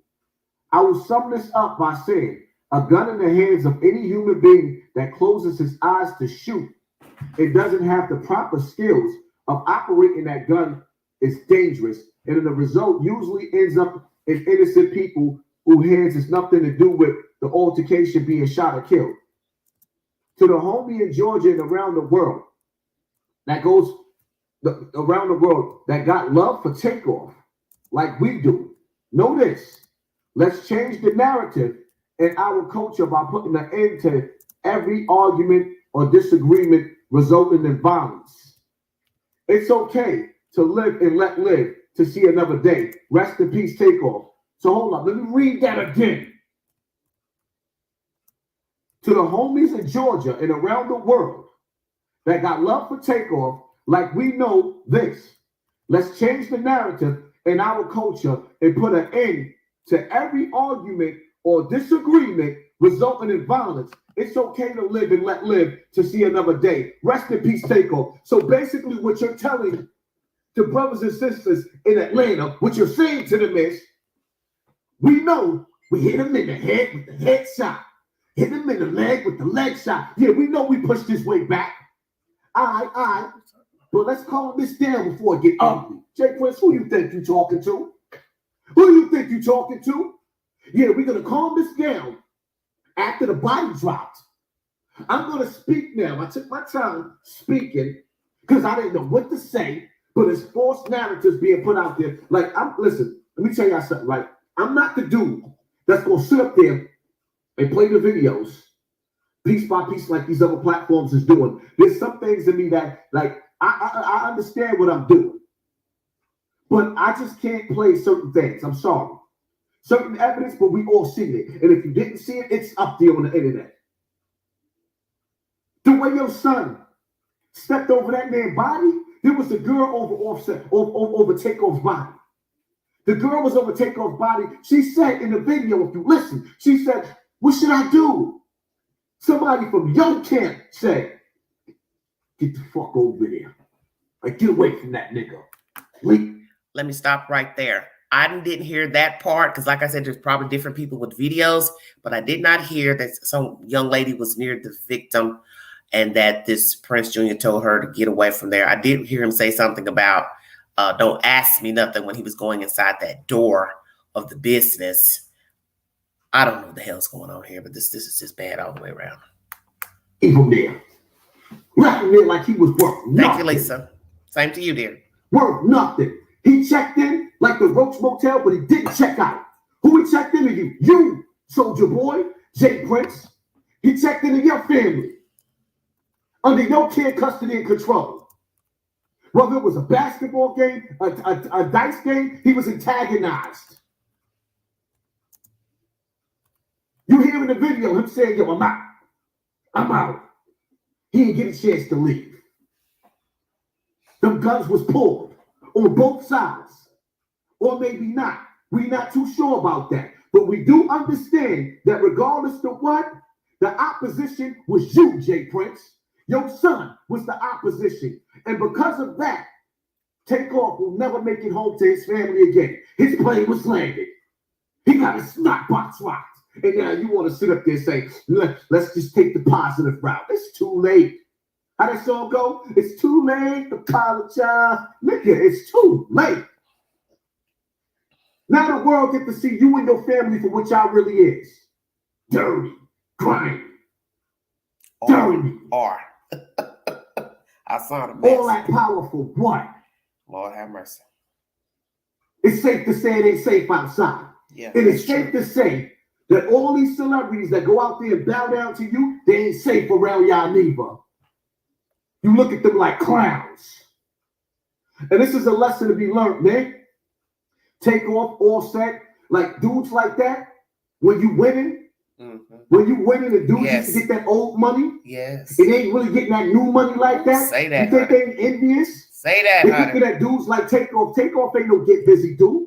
The Migos ain't get busy dudes. They're rappers. And you got gangsters looking at these rappers like, look at how these dudes eating. You're amongst wolves. Woo, come on, they preach. don't even understand how you got the plate and they ain't got the plate no more. I see this every day. Niggas is mad because I've got the plate and they ain't got it no more. No more. So I gotta pay attention to my food before they, It's those conversations in the dark. And in this case right here, if it wasn't an industry sacrifice, it was envy. Either way, you gotta look at it for what it is. That man ain't make it home. Jay Prince, your son made it home to you, right? He get to kiss his kids, right? He wasn't man enough to diffuse that situation. They checked into your hotel and didn't make it out. That's the bottom line to that. And all you suckers that like this post, if it wasn't for the footage circulating on this internet, we wouldn't know what happened to Takeoff. People would have been asking questions. It's clear. The only thing we don't know, we not sure of, is who bullet hit Takeoff, but we know he was hit twice. Yes. And we know his entourage, he wasn't the only one in his entourage that was hit.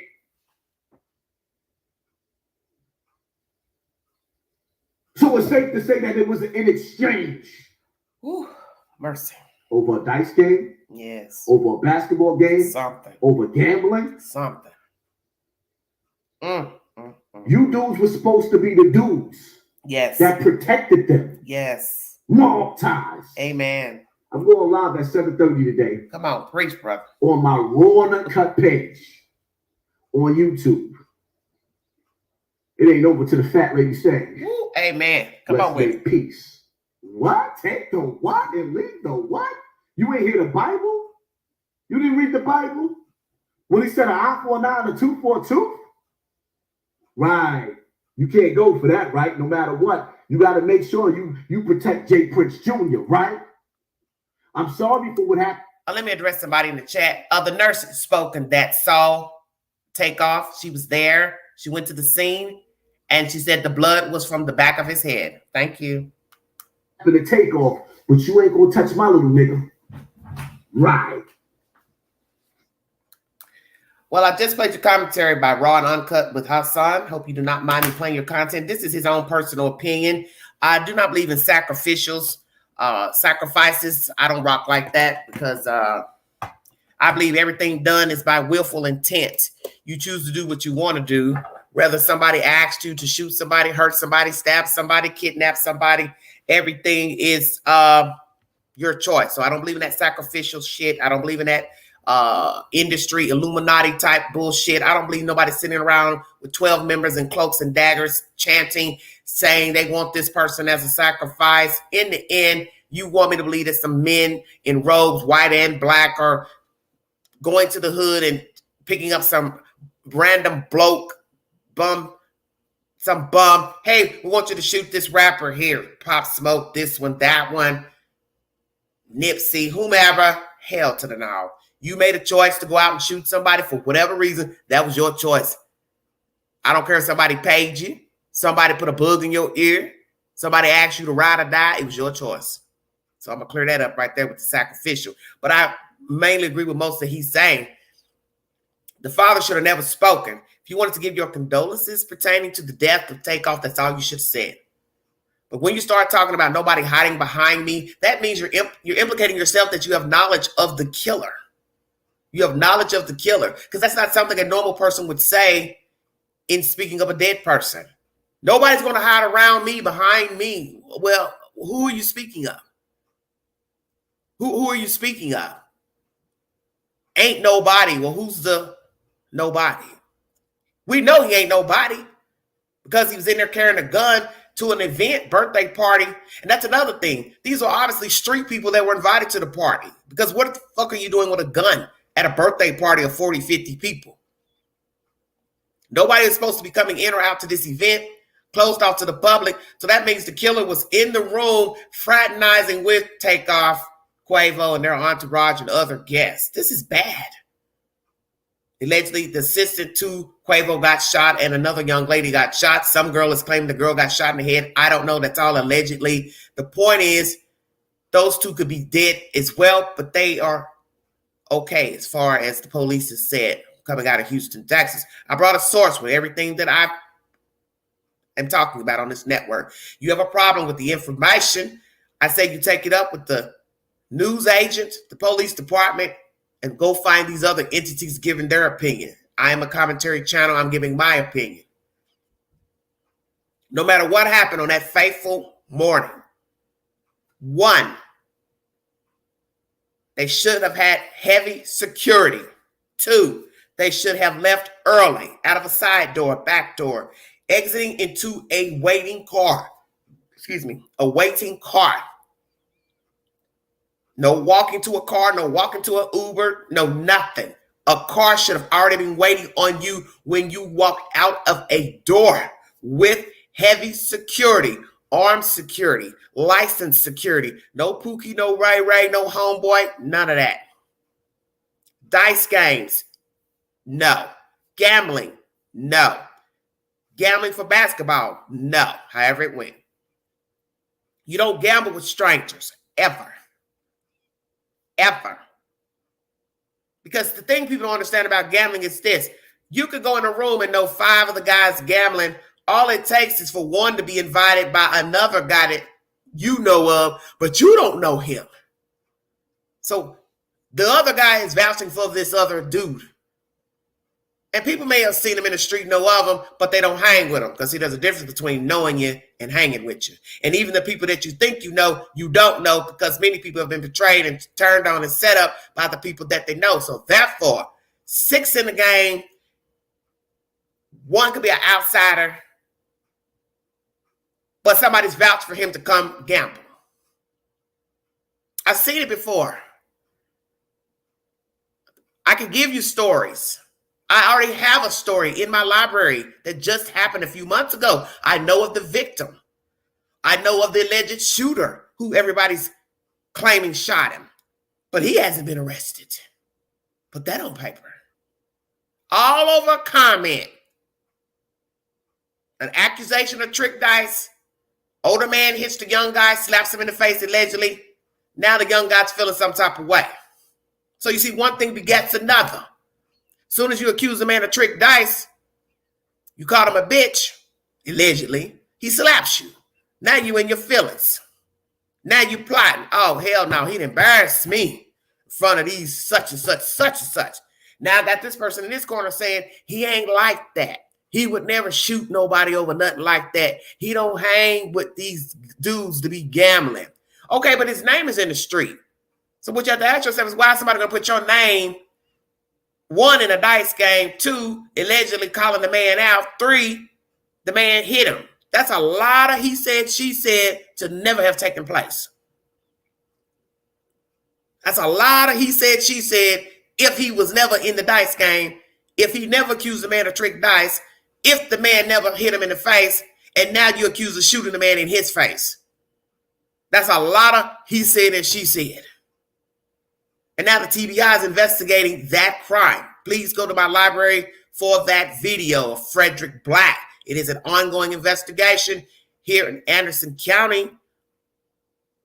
Well, Anderson County sits outside of Knoxville in a small town. This is a true story. So when I heard this story, that's the first thing that came to my mind, Frederick Black.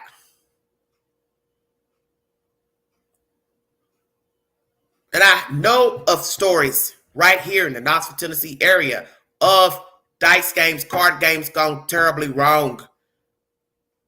Everybody's got their money in. Boom. Now, everybody get on the ground. Somebody gets to arguing. Boom, boom, boom. Shoot somebody. Now that person is in a wheelchair today. And they all grew up with each other, knew each other. arguing over some damn money. Don't gamble. Allegedly, a young lady lost her life a year or so ago from alleged card game. Everybody getting crunk. They're saying they allegedly trying to keep her from leaving the room. Now somebody calling a mama, daddy, sister, cousin, brother, son. The son comes to defend the mama, sister, and he shoots the damn girl. What you got to do with it? Oh, because she cussed them out? You mad because she won, allegedly. Now you want to go call somebody because allegedly the girl whooped one of y'all asses. See, this is what I'm talking about right here. This ghetto fabulous living. You entitled to walk the earth as you see fit, but you need to know the element in which you're walking. And this is my advice to anybody breathing. I don't care your race, your financial status. You need to know the element in which you're walking. Hey, yeah, Tim, you got to say legend. Because I don't need them coming for me talking crazy. Because I got to live here too. See, that's the thing about these stories. I have to be careful the stories I bring, because if it's anything in the area where I live, somebody will go back and say, yeah, you know, big girl up there talking about what happened. But so far, nobody's approached me about the Frederick Black story because you all implicated yourselves in that story. So they can't come for the queen.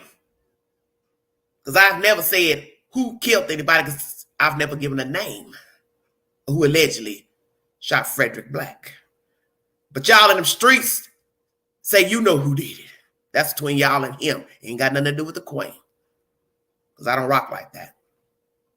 The point being is, you need to know the element in which you're walking. You need to know the company that you're keeping. You better try to figure them folks out. Any slick talk, sly talk, anytime you start hearing people back talking you, making nasty remarks, making comments about what you got, how you living, how you walking, cut them loose. Don't even sit around trying to play fix it and trying to get the last word in. See, I'm one of them kind of people, I don't do that back and forth. People tell you about me, I'll ghost your ass in a minute. I will ghost you in a minute. As soon as you come with that slick talk, slick emojis and text messages, I don't want to talk to you. Especially with women. I don't play with women. Because I feel like I'm too old. And I walk the same way I did when I was 20, when I was 30. As soon as I see the slick talk, the excuses, oh, I couldn't do this, oh, I was asleep, oh, I was painting my toenails, oh, you know, all that old make-believe talk, I slowly wean myself out. I slowly wean myself out because I know the game. I've been around street people. I've been around people doing wrong. Queen has lived. And I know the games people play. I know the trickery and the fuckery. And let me tell you, you can be a shyster in a suit, CEO of a corporation, a nurse, doctor, lawyer, engineer, garbage man, baker, butcher, candlestick maker. Shiesty comes in all forms. And as one young man said to me many years ago, he said, Miss Angie, we are all manipulators. We all have manipulated somebody at some point. And I said, young man, you are right. He is right. So we're all flawed. We all have been a hustler at some point. But manipulation and murder are by no means the same thing. That looks intended to the average eye, because as someone said in another video, you have to be able to raise the gun to shoot at the head. And the only way you can get away with saying, I shot that person accidentally, is if you were just spraying the room.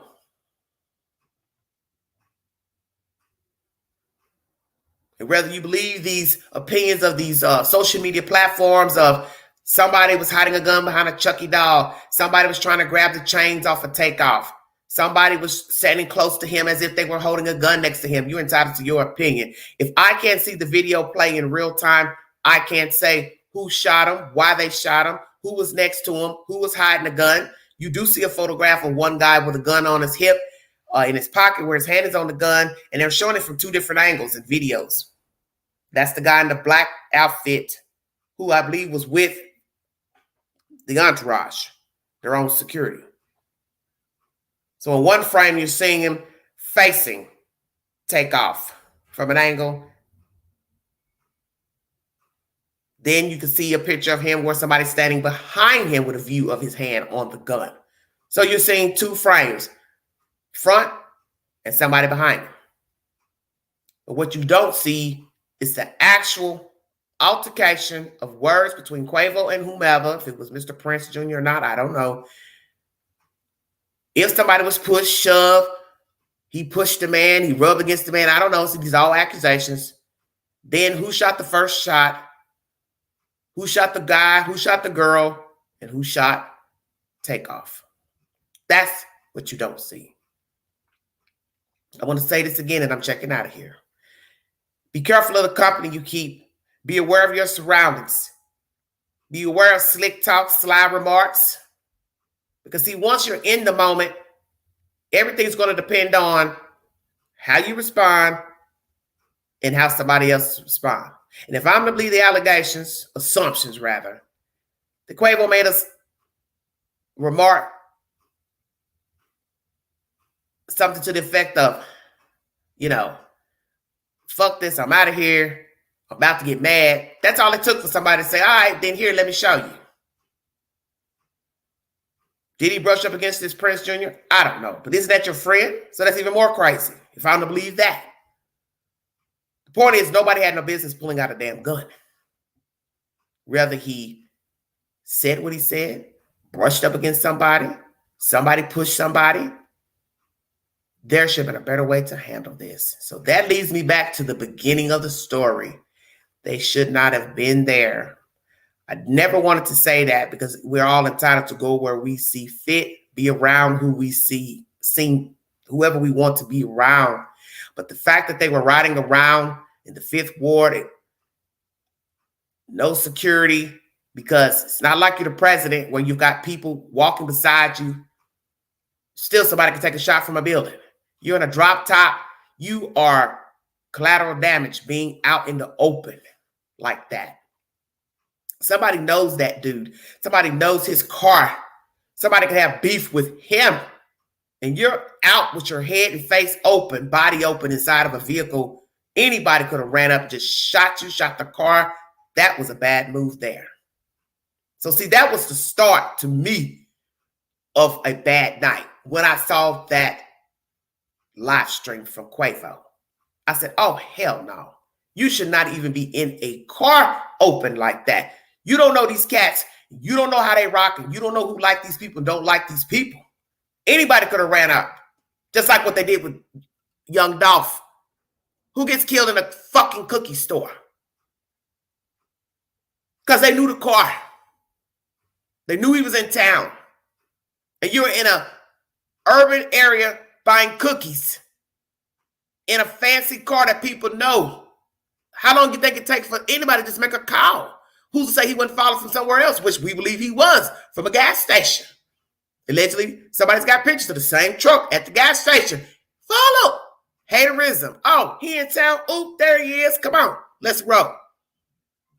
People will plot in seconds, minutes, if they choose to.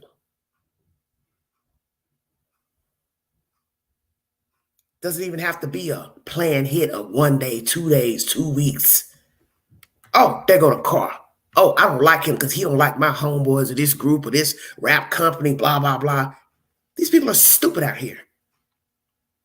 Be aware of your surroundings. Do not post to social media where you are. Make sure you have real security that are licensed to carry. Make sure you have an alternate exit to go in and out of a building. Always having a waiting car. You do not need to be walking down the street with thousands of dollars of jewelry on, pocket full of money.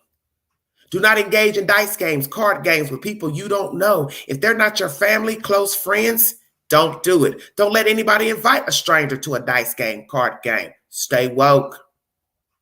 Don't have strangers coming to your house. Don't give out your address. Don't post anything of your personal effects to social media. It's time to stop with the phone up to the ear like money, all this bling bling jewelry all the time. And then you're telling somebody where you're at. Oh, we're getting ready to go to eat. Oh, we're getting ready to jump on an airplane. We're getting ready to fly on a jet to California. Stop that. Just stop it. Takeoff's own words. I post my pictures a day or two after I've been at that certain location. So while they think I'm there, I'm at the crib. Give me my flowers while I'm living, not when I'm dead. And sadly, I do not know when all these commentaries were mentioned out of his mouth, but he is now dead. And we are now giving him his flowers. But I'm going to say to his family, he accomplished a lot in the short while he sat on top of this dirt. And he's done more than some have ever done with their entire life and their 40 and 50 years of age. So he left a mark here. He did well while he was here. He was loved, still loved. He had talent. And nobody, not the bum that shot him, can ever take that away.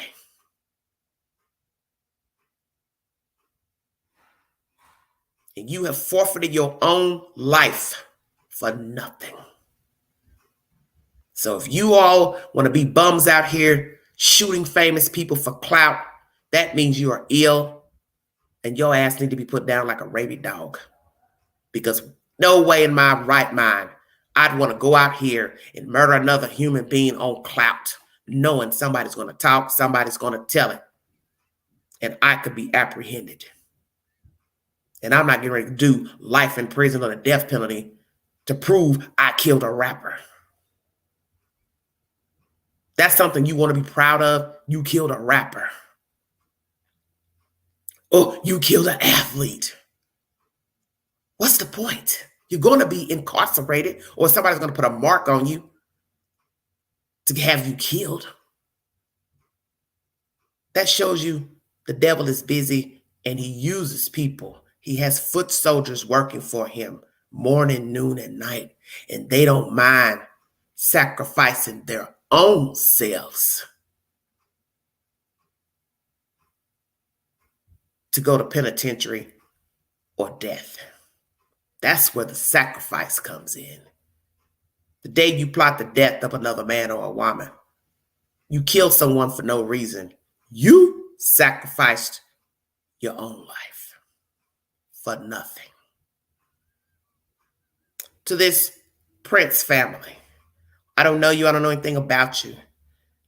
A lot of commentary on social media is not kind to your family. I do not know if the son set this up in any kind of way, used as a distraction. Those are rumors.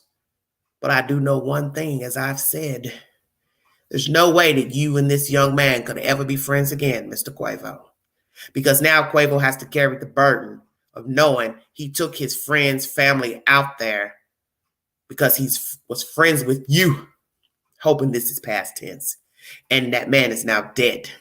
He has to live with that he made a sound choice to fraternize with you and your family. Ride around with you, eat with you, break bread with you, and now his entourage security goon killed his nephew. That's a heavy burden to carry. And there will be no amount of apologies, I'm sorry, that will bring this man back or even make Quavo and the family feel better, even if you mean it. Even if your family says it, what your father has spoken stupidly. That was a stupid post. And the fact that he thinks everybody are internet whores, everything's a hustle.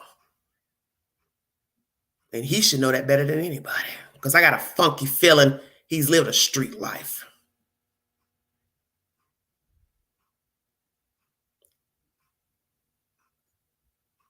You have to be very careful what you say. Because I got a feeling there's some people in Houston that don't like your family, don't like your sons. And now you have people assuming your sons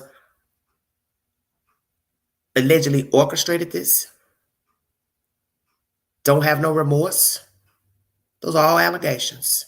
But in the end, it happened on your son's watch because he invited Quavo and Takeoff and the entourage there. And allegedly it was an altercation between the two. I do not know if that's true.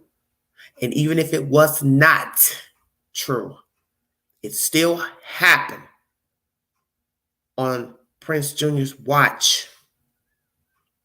So anybody affiliated with him, he's got to carry the weight and the burden, whether he does it or not, of being responsible. And that's how the public is going to view him. This was on your watch. You were his friend. You invited them there. These were your fucking friends in the room that were fraternizing with your company. And now one of them's dead. It won't matter if you orchestrated it or not, condoned it or not, set it up or not, walk by the dead man, not caring or not. You're going to be blamed anyway. And is it fair? No, it is not.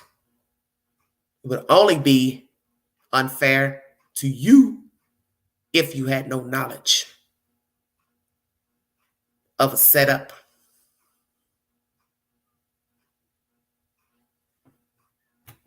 I got a feeling that you will be a marked person in Texas. And I think most of us know this. Because your name has been implicated in another dice game with another man dead.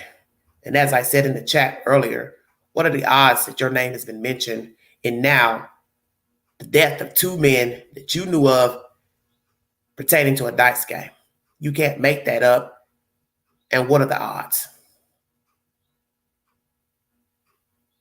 And it does not mean that you orchestrated a hit on the person that got shot or the jeweler.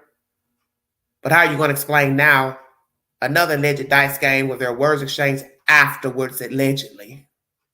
Establishments closed from an alleged woman that says all this happened after a dice game. Dice game been over with, but yet a man's dead. So we're going to ask this question. Why was Quavo speaking to whomever in the tone that he was speaking to him in? What was the argument actually about? Because that was the jump off or how Takeoff ended up dead. Whatever he said in that moment led Pookie Ray Ray to respond. And then somebody else responded from that response, which led to the death of an innocent man.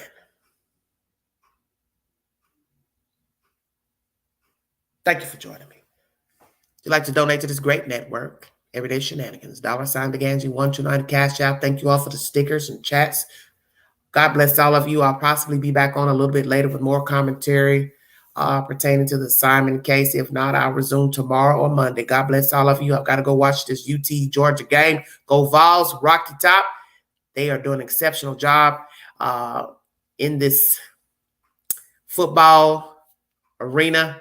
And I want to thank all of you so much for your kind words, support. Thank you for my 600 plus new subscribers. God bless you. Please check out my library. I have a lot of videos, over 1,000 plus videos. Thank you all so much. Please have a safe weekend. If you see something, say something. Be a part of the solution, not the problem. Mind the children. God bless all of you. Thank you for all my new viewers. All I'm going to say to everybody is be careful of the company you keep. That's all I'm going to say to you. It doesn't matter if you're 28. It doesn't matter if you're 60, 40. You could be a Takeoff. All it takes is to be in the wrong place at the wrong time, being around the wrong kind of people, not knowing the people that you're around, because that's the whole point of the story. You don't know people. And everybody is not your friend. And everybody is not a supporter. The hate is real out here. And I think you know that just from seeing what happens in the news each and every day. There's no love out here in the street. The enemy is real. And the devil is in full swing. He's looking for soldiers. He needs soldiers. And my best advice to you is not to work for the devil, because he ain't never paid nobody nothing. You're working for free. Thank you, Mandy. Thank you all so much. God bless you. This is Everyday Shenanigans. Prayers to Takeoff family. Praying for Quavo. And praying for justice, because it's on its way. Amen.